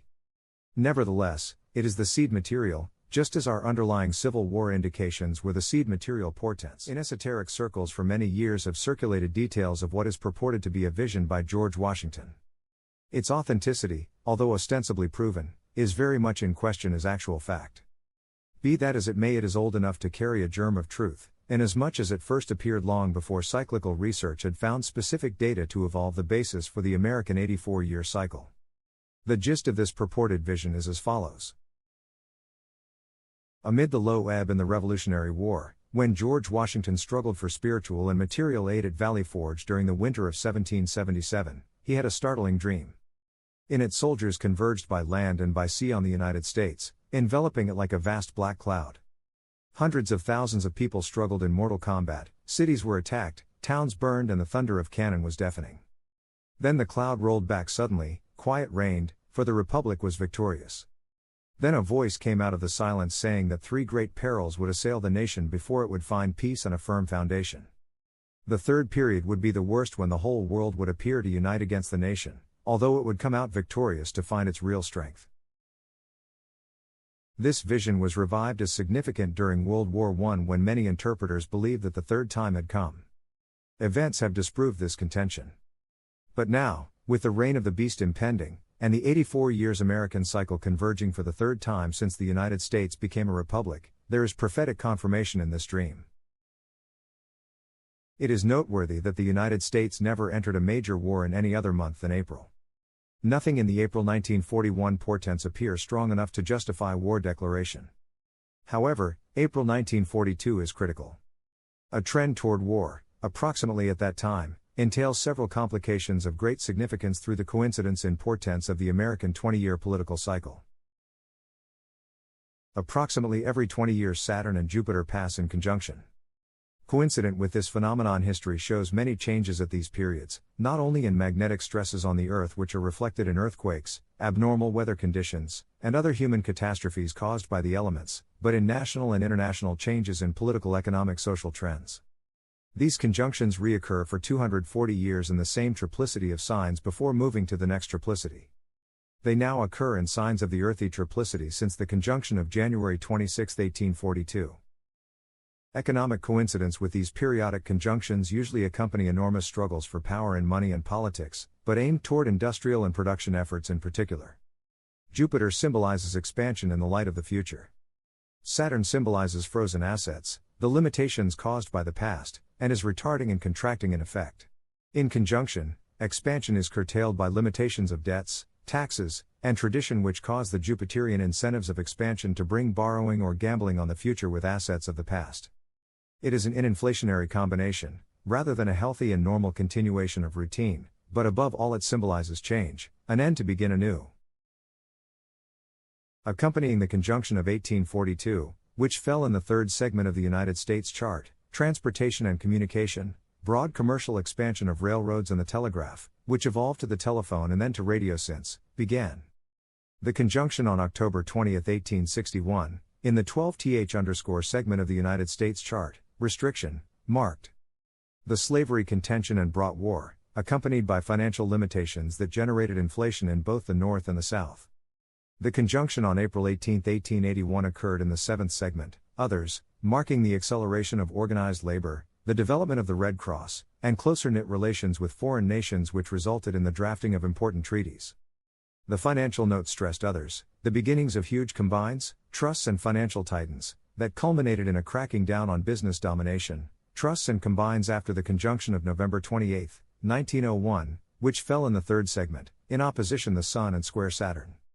This generated a severe depression and financial maladjustments accompanying a banking panic. Out of the readjustments to follow came further transportation advances, notably in subway travel, expanded. efficiency in railroads, the practical adaptation of the automobile and telephone success, and the competition which bred World War. The conjunction on September 9, 1921 occurred in the 12th segment with Neptune and was symbolized most adequately by racketeering based on liquids, false security and confidence in a lasting prosperity which had no firm foundation, followed by utopian experiments and efforts to find an equitable means of adjusting the problems of labor, the aged and all human relations in economic affairs, after the bubble burst. The next conjunction is unique inasmuch as it strikes 3 times in August and October 1940, and February 1941. The later date is the principal conjunction point, occurring on February 15, in the 7th segment, Others, heralding that the coming epoch of the next 20 years keynotes foreign relations and new trends toward concentration of wealth and financial power related to the status of money and how it is used. Almost immediately, on May 7, 1941, the conjunction conditions are amplified by the conjunction unprecedented in the same sign, of Jupiter and Uranus. This combination testifies to tremendous and far-reaching changes in economic conditions and finance in the United States and throughout the world in coming years, by its amplification of the Jupiter-Saturn phenomena. A phenomenon of the Jupiter-Saturn conjunctions since they began appearing in Earth signs in the 1840s is the manner which they have timed the ascendancy of vice presidents of the United States to the office of chief executive. This has never occurred between the 20-year intervals, but it has occurred consistently at the period. Every president elected to office at the time of the conjunction died in office. In 1840 it was Harrison, in 1860 Lincoln, 1880 Garfield, 1900 McKinley, and in 1920 Harding. It is unique that the vice presidents who became presidents have had approximately the same personal chart ascendant as the place of conjunction. The national election of November 1940 brought Mr. Henry A. Wallace to the position of Vice President of the United States beginning in January 1941. His personal chart has an ascendant coincident with the place of the Jupiter-Saturn conjunction on February 15, 1941. Whether the precedent of the portents of the past will hold rule remains to be seen, but the indications point to a confirmation once more of a vice president becoming President of the United States, as this train of cycles seems to continue in potent form through 1960. The vice president elected in 1960 will have many of the attributes of Theodore Roosevelt when his turn comes, for example. The unfortunate circumstances surrounding the nomination of Mr. Wallace as running mate to Mr. Roosevelt in the 1940 campaigns have generated highly prejudiced evaluations of his potentialities. Both within his own party and decidedly so in his opposition, virtually a unanimous thumbs-down attitude has prevailed. Actually, this popular viewpoint appears unjustified. The man reflects a position of very important fulfillment of destiny, where his idealistic and so far rather academic erudition will play a major part in the formation of United States history, and its continuation. I am not acquainted with Mr. Wallace. I know people who grew up with him from childhood into youth, and from youth into manhood. Of these people some carry the most extreme resentment of his philosophy and his entire personality, while others like him and admire his efforts at complete intellectual honesty in the face of much disagreement with his views. At the same time, newspapermen who have traveled with Mr. Wallace extensively and who are candidly nonpartisan on political questions, have assured me he not only lacks all the marks of the usual politician but is the most sincere zealot of basic democratic ideals they have met in public life. His writing reflects the strong influence of Thorstein Veblen, the Mosaic law tradition of biblical morality, and what critics call the socialistic philosophy which has been a dominant feature of liberalism since the post-World War era of disillusionment. All of this is anathema to the right-wing or conservative tradition steeped in the status quo established during the rise of big business and concentration of wealth in the 1880s. Be that as it may, and without partisanship to color strictly analytical examinations, the nomination of Mr. Wallace in 1940 was superlative good judgment bordering on the providential when viewed in terms of the cyclical possibilities after the spring of 1942 in these United States. The ability to strike a balance in national affairs and contentions is the keynote of Mr. Wallace's destiny.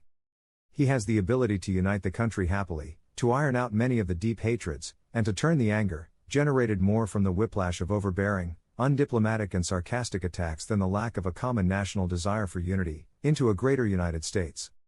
He is doomed to be more misunderstood and hated than loved, something which could be alleviated by more aloofness of his office than has been the recent practice in public life.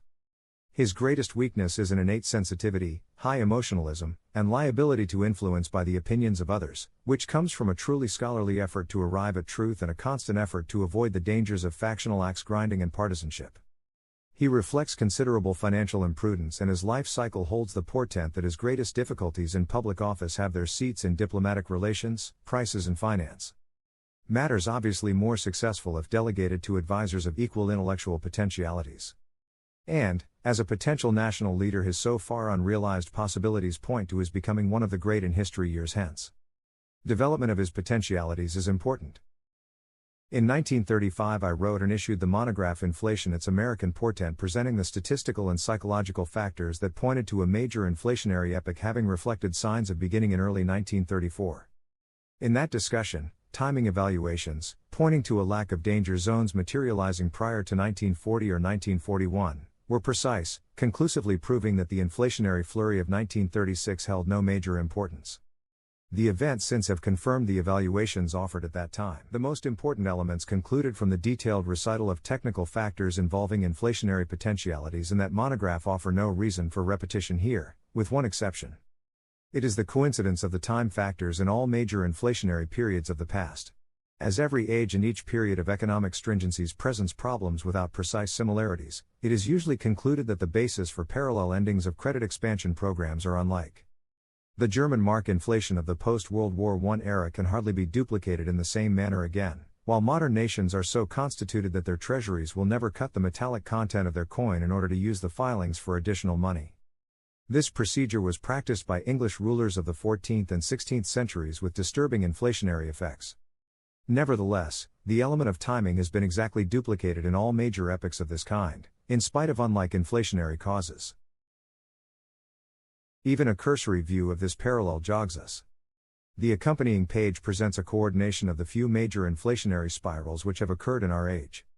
It is obvious that the intrusion of a major national defense program, with expenditures already pointing above $10 billions of additional public spending than the total of the decade of the 1930s, and the prospects of military costs approaching $75 billions more in the next decade, the awaited appearance of a needed demand for money to upset the feeble balance between safety and danger has been confirmed.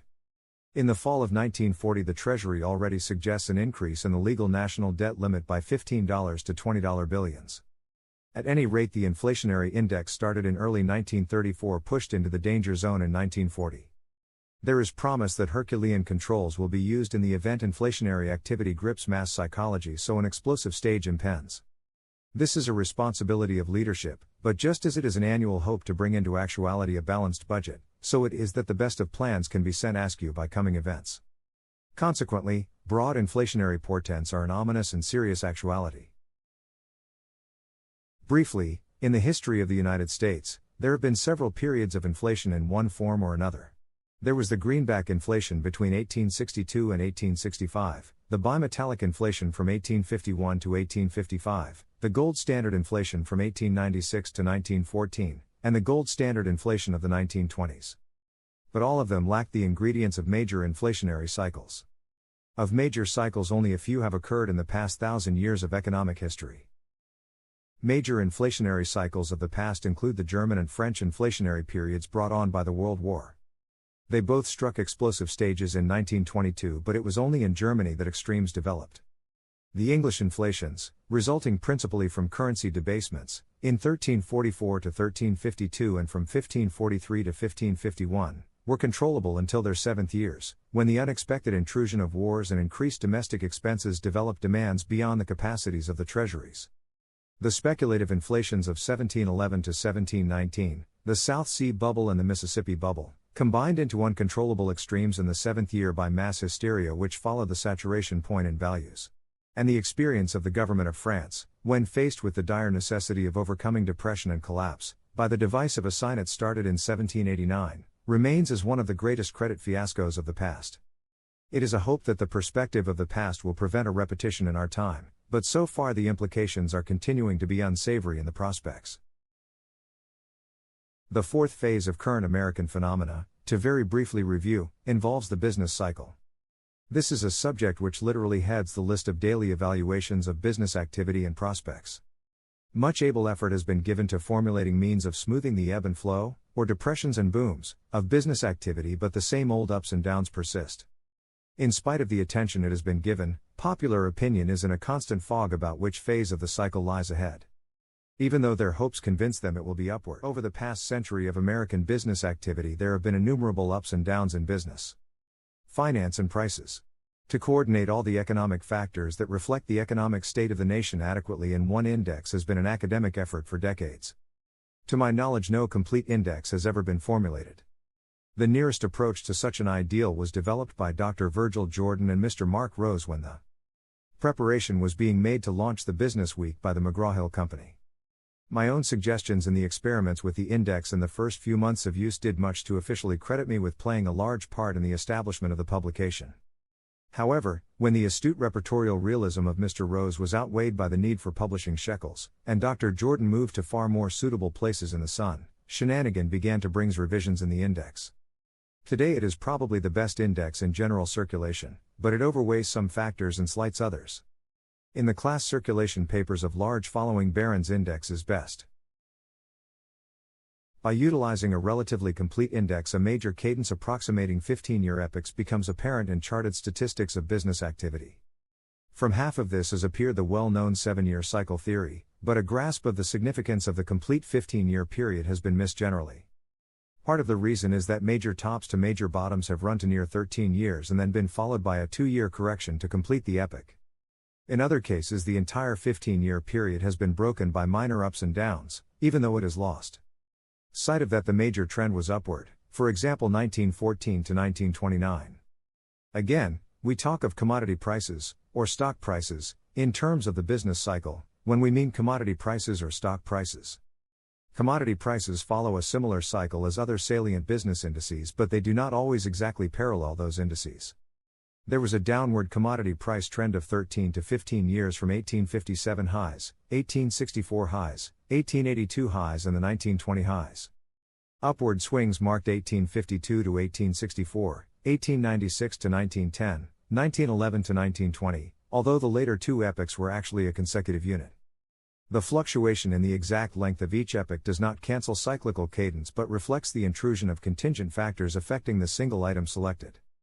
Instead of working to the plotting of a cycle, from a statistical base to the cyclical timing, it is necessary to reverse the procedure and work from possible premises of cyclical timing to the statistical confirmation. In the tracing of planetary interaction, an adequate key is apparent. Incidentally, there is sufficient evidence to show that sunspot activity is caused directly by planetary interaction and therefore is an indicator secondary to planetary positions. For general purposes, the changing relationships, within a 360-degree spectrum, of Jupiter, Saturn and Uranus reflect cyclical timing indicators of economic ebb and flow. The half circle or 180 degrees reflects interruptions in the time factors appearing as interruptions in the primary or major trend of the business index. Because of differing speeds around the 360-degree spectrum by Saturn, Uranus and Jupiter, they are in conjunct at varying intervals, Jupiter and Saturn every 20 years, etc. When the number of lunations, new moons, are added to the varying peaks of 180, 90 degrees, 60 degrees, 45 degrees and 30 degrees angular relationships, between the constantly varying positions of these major planets in relation to the Earth, timing elements become relatively precise.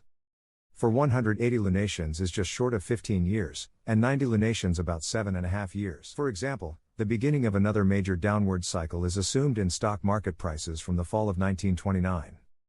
Being downward the 90, 45, 22.5, etc. Lesser cycles apply upward. Major cycles are marked by 60, 30, 15, etc. time units.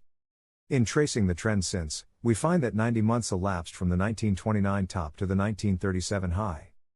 Major lows to major highs hold in the same adequate average, the summer of 1929 to early 1933, and from early 1933 to early 1937.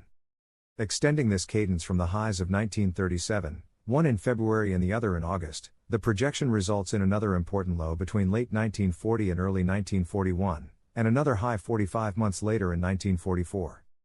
Dividing the 45-month projection into further units of 22.5, 11.25, etc., a minor high is indicated early in 1942 and another low in 1945. All of them at succeedingly lower levels than the previous one, inasmuch as the major cycle is downward for approximately 180 months from 1929 highs. Within 1 century of years are usually 3 major highs in economic activity, relating to 3 360 lunation epochs. In the past century, these peaks occurred in 1837, 1864, and 1929. Following a 13 to 15-year interval of declining statistical indices, the epoch that follows usually has been confined to narrow limits, dependent in extent on the height of the preceding major high. Inasmuch as the 1929 highs surpassed all preceding highs in security prices, and the 1920 highs surpassed all preceding commodity price highs, it is to be concluded that at least a period of 180 lunation periods will be passed before comparable major highs will be in prospect again. In other words, it being 30 years between the 1932 low point in commodities and 1962, it will be the latter year before a long rise to heights comparable to 1864 or 1920 may be anticipated. From the brief framework approaching the business cycle offered here, implications involving projections of normal cadences refute hopes of normal business recovery processes for some time to come. The cyclical major trend continues downward, as it has in the past decade with temporary interruptions, from 1929. Its normal objective is a major low point approximating 1943, followed by a minor high in 1944. Coincident with a cyclically due upward swing of approximately 11.5 months, starting in the interval between late 1940 and early 1941, inflationary portents are very strongly intruded. Inflationary extremes through inadequate controls can heavily change the normal cyclical expectancy, while inflationary controls, or the neutralizing of inflationary potentialities, will hold the cyclical upward swing to limits short of the 1937 highs. No more than the bare framework of four factors which appear peculiarly indigenous to the United States economy have been briefly examined here. They alone do not offer an insight into all the picture, but it is apparent that in them are contained important aids which may be a contribution to forming a perspective which may more firmly crystallize the data which has preceded them in the early part of this examination. Chapter 7. The Locust Years. From the accumulated weight of ancient prophetical and cyclical implications assembled so far in the discussion, it is obvious that their peculiar coincidence is a harbinger of worldwide problems. Without the confirmatory evidence the data suggests, the events and trends of the past several years are of such unprecedented import that we need not dip into esoteric portents to sense the enormity of future complexities. But our national and individual problems might be clarified by some basis for estimating the prospects we may face in the future. If we have a means of anticipating the tides of destiny, the effects which follow causes, we may be able to diminish the dangers and enhance our efforts toward security. In ancient times, the lean years of life were synonymous with the coming of a migratory grasshopper-like insect that swept in literal clouds across entire countries to devastate and ruin the crop-growing efforts of many months. Ofttimes all the accumulated effort of years was wrecked by the destruction and the shortages of food, maladjustments in the established flow of trade. Misery accompanying the loss of material assets developed long periods of depression before readjustments were successful. They were the Locust Years. Since the World War I, the world has been using more of the assets it built up in preceding centuries faster than it can replace. Our balance of assets to liabilities has become persistently unbalanced, with the liability column in the ascendancy. In the past 2 years, the stringencies have become so intense that entire nations have been toppling. The forces of nihilism, the revolutionism bent on the overthrow of existing authority which has always been with us since civilization began but has been held in abeyance by strength of governments and the tradition of unity, have established a major foothold. Today the entire foundations of man's ideal of freedom, self-expression, security, etc. is in danger. A subjugation of all human independence is sweeping in a locust cloud across the world. Where do we go? It would be presumptuous pedantry to intrude some partisan and opinionated digressions on the apparent causes of our current state of affairs at this point. The babble of the opinions on causes are a cross between wails of the banshees to send us into paroxysms of fear and the softly slithering sound of flowing oil lulling us into complacent security. To examine all the elements would mean excursions into the labyrinthian maze of socialism, fascism, communism and democracy, how they differ, and how one is better than the other. We would have to examine trade, foreign exchange and money. Then unemployment, the balance between capital and labor, wealth, bureaucracy, economic concentration of power in business trusts and combines or in government, modern financing methods, speculation, banking and credit, social security, etc. ad infinitum, would have to be included if a semblance of a complete perspective is to be attempted. But these items are all effects of a vast bundle of causes. As effects of the past they contain some of the causes of the future, is only too true. But our purpose is to correlate prominent factors of the status quo with present and future indications of cyclical and prophetical data. If our interpretation guards against detailed personal opinions, we are afforded a basis for individual evaluations of the future which may be of very practical value. If dogmatism intrudes itself in a prominent manner, we sink to the futility of making a mere prophecy which is of no value until it is proven. If it is proven, it is then too late to be of any value, for prophecy is disproven until that place is reached where it is proven, whereas a perspective of prospects aids perception. The reader already has begun to formulate a perspective of world trends from the material we have presented thus far. Perhaps he is familiar with part of it. It is probable that the significance of the biblical data has been ignored, or through the maze of conflictions on religious views now extant, his particular dogmatism revolts against departure from accepted methods of modern hermeneutics. My only plea in this regard is to study the subject. Of some 300 noteworthy books in this field, samples of the more prominent schools of opinion are as follows. All the works of H. Grattan Guinness, D.D., particularly Light for the Last Days and the Approaching End of the Age. All works by Joseph Assis, D.D., including in particular The Millennium, Last Times and Lectures on the Apocalypse. The 14-volume edition of the works of Emanuel Swedenborg. The works of Uriah Smith, A New Model of the Universe and Tertium Organum by P. D. Uspensky, Blavatsky's The Secret Doctrine, The Great Prophecies of the Centuries by G. H. Pember, M.A., Hints on the Interpretation of Prophecy by M. Stewart, Dissertations on the Opening of the Sealed Book by Biblicus, The Mass of Material by J. F. Rutherford, and the Dogmatical Positions of each religious denomination and cult.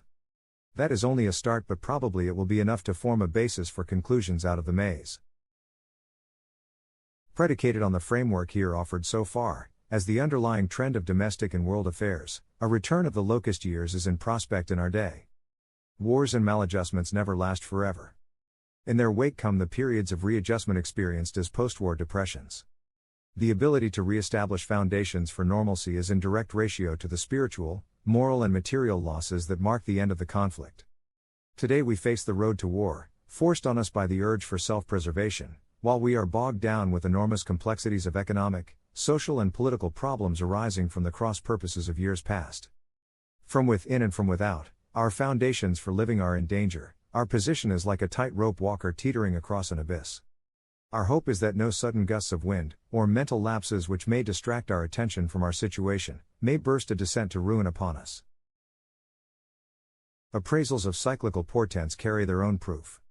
Our brief review of the coordination of cyclical phenomena, with major or basic trends they parallel, leaves no doubt of their veracity in the past. If we apply the same correlation to the future, devoid of personal desires and the mechanics of what we deem as pure reason but is more often an assumption based on the inability to arrive at all the facts of apparent causes, it may be possible to project a continuity to the present age of crisis. A perspective of cyclical portents in the coming decade divides into three periods. The whole covers from 1939 to 1953, a transition period between the end of one age of world history and the beginning of another.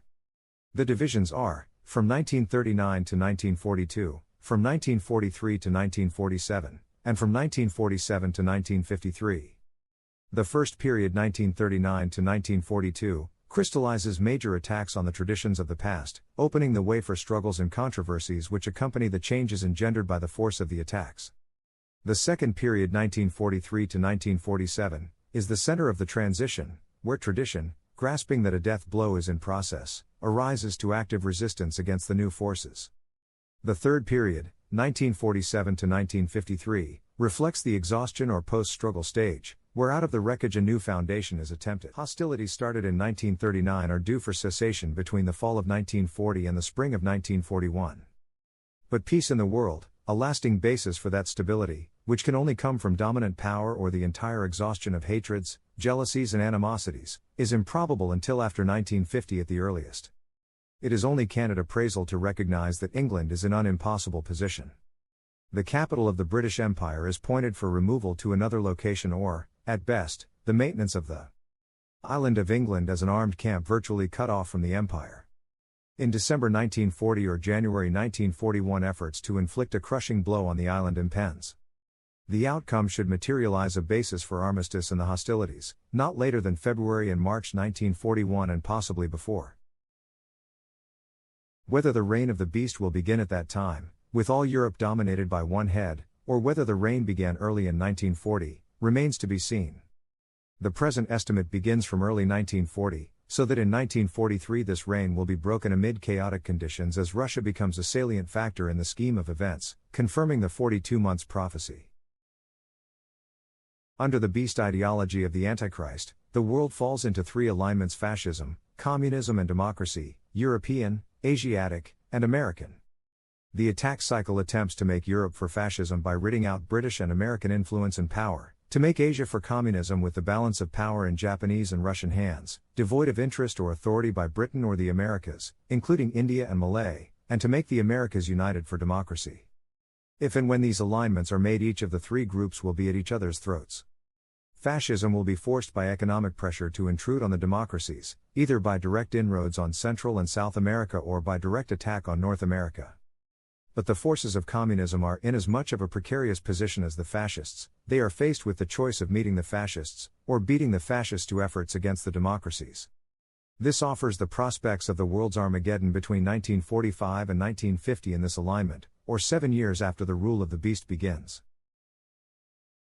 Presuming the indications of a cessation of hostilities before March 1941, with further losses and inroads on British power, the spirit of anger and fear would be aroused in the democracies. A tremendous impetus would develop in the United States toward preparations for war and the acceleration of the defense program now launched. Inflationary impetus would develop rapidly, while finance, banking and credit procedure would come under great strain. By mid-May 1941 a crisis would appear which portends a period when government action could force dramatic changes in monetary, banking, insurance and public finance. A virtual regimentation and control would be the foundation for the needs entailed in establishing adequate stability for the national economy caught in the roar of security efforts. This period of defense effort, and inflationary expansion, carries into March 1942 when the ogre of the war fears of months become a closer potentiality. April 1942 centers as the critical month, for by that time the combination of the pressure of events and the attainment of nearly adequate armaments, makes war imminent. This ends the first period of time. In the second period Russia becomes a new and potent force in world's affairs. It is forced to enter the race for power against fascism, and in so doing, for the 42 months of the reign of the beast now draws to an end, the struggle for the balance of power shifts and the European domination ends. The next phase is the Vale of Tears for the American democracies. The stress of post-war reaction, and the aftermath of the supreme effort of every resource at hand, renews the terrible chain of maladjustments accompanying depression. Revolutionary forces, offshoots from the philosophies of other continents, sweep the land. The masses, caught in the toils of depression and emotional tension, endanger the very foundation of our American heritage of independence and democracy. The tide does not turn until the new crystallization of world controversies beginning in 1946. This entire period from 1942 through to 1947 points as being the most devastating and critical era in all American history. The final period, after 1947, marks the beginnings of a new and solid foundation becoming established in the world. Peace is lacking, but ideologies have shuffled into new objectives. It is the period of cleanup preceding the establishment of a new and orderly balance in the affairs of nations with one another. Several factors of the lesser cycles of the world drama are important in their indications. The expanding crop production totals of recent years are due to have reached another maximum in 1940. From 1941 the cycle points to gradually reduced production, assuming prospects of tremendous shortages, accompanied by drought and other devastating developments, throughout the world between 1943 and 1945. Our current enormous surplus fits into a divine plan which affords us stores of material and foodstuffs we may need very badly a few years hence. In national and individual practice the maintenance and further accumulation of raw materials, foodstuffs, and other necessities of life, is strongly portended throughout 1941 and early 1942. The years 1941 and 1942 portend so many changes in all the phases of finance, credit and national financing that depressing conditions surround normal activities in these fields. Changes are in such rapid-fire order that losses predominate in these lines so that all private finance is under very depressing circumstances. Early in 1942 transportation, communication, publishing and newspaper lines reap a harvest.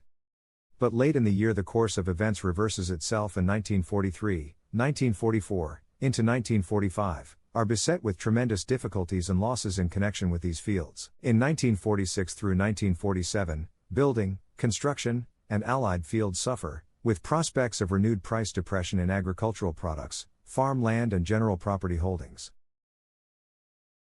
In the inflationary portents operating so strongly in 1940, the desire to find a means of safety for the conservation of capital, plus possible sources of increased capital, are strong. However, as I pointed out in 1935, the inflationary prospects of this epoch are such that it is virtually impossible to assume there are ways to use it advantageously. In other words, there is no safe and surefire hedge against it.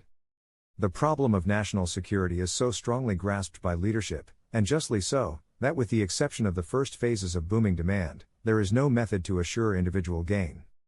The individual needs best to contribute an active and complete support to the forces struggling to maintain our democratic independence and make personal gain a secondary issue. His obligation to himself and his family involves preparing a place of refuge, in the event circumstances arise to present a need for it, where there is adequate food and plentiful water supply to sustain life with safety. In any recapitulation of the potent but transcendental aspects of the perspective view attempted in this effort, we have swept a huge canvas with a necessity for extreme brevity. This not only develops a basis for almost endless phases of the many details left unsaid, but it arouses the desire for an antidote or means of escape. To enter exegetical digressions would defeat the entire purpose of the cohesive perspective, for only partisan personal hopes or opinions would follow. To attempt to prescribe an antidote, in order that all the portents may be alleviated or dispersed, again intrudes on dogmatic interpretation of the proper way of life. The problem is individual. Each individual has a destiny to fulfill. That in our age negative, selfish, arrogant and avaricious desires, centering on self, predominate our environment in the old perennial law of the jungle, is a dominating phase of our human evolution. The gradual attainment of spiritual discernment comes from tribulations and the emotional fire of stresses. Somewhere along the path we raise our sights from today's physical routine and egomania to grasp a scheme of things in the universe in which others are involved with us. This is the seat of the kingdom within us, reached by pain. If our political, economic and religious leaders could arise out of the fog of daily problems sufficiently to form a perspective offered in the significant portents hovering over our future, repercussions might be substantially reduced by preparedness. Masses of people, many of whom read and run but never stop to think, would gird themselves in unity and common purpose. The current angry maze of group dissension might be reduced. The mystery of Babylon, the fifth column of insidious sabotage and defeatism gnawing at democratic foundations and stability, would be shorn from our continent. We would unite whether right or wrong in a common front. Our present neutrality, the elements involving capital and labor, political ambitions and political creeds, the procedure of business, and the materialistic cynicism which crushes faith in a divinity, are all sources of defections in national unity. And our most pressing problem is national unity, with the slogan "It's my country," whether right or whether wrong, it's my country. Automatically, beyond ideologies, beyond petty differences, and beyond personal ambitions, our creed would become ironclad within the strict confines of the American Constitution, our oath of allegiance, and the Declaration of Independence. Only there lies our hope and destiny. End of book.